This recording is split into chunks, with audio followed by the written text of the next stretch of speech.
de obicei, la festivitatea de închidere a anului școlar și la festivitatea de deschidere a anului școlar, avem alături de noi partenerii noștri educaționali ai comunității, și anume reprezentanții bisericilor, reprezentanții primăriei și reprezentanții poliției. Astăzi sunt alături de noi domnul Bonda Vasile, preotul Bisericii Ortodoxe, domnul viceprimar Șulea Horea și domnul Albert Zoltan.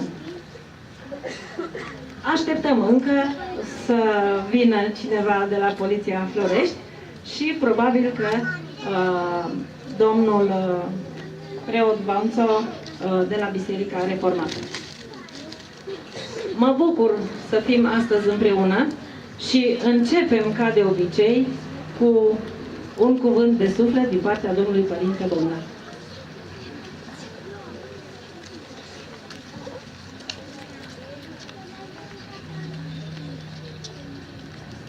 În numele Tatălui și al Fiului și al Sfântului Duh.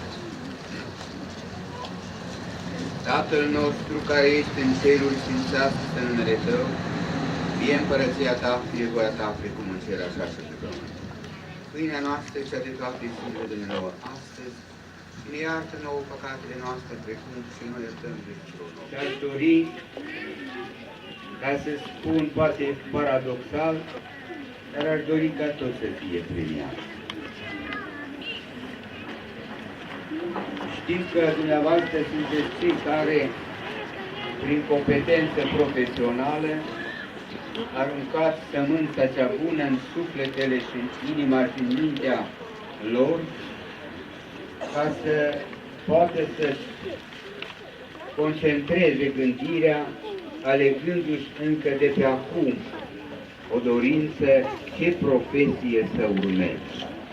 Este un gând extraordinar, binevenit și trebuie să-i încurajăm că în felul acesta, cu perseverență, cu dorință, cu insistență și cu învățătură,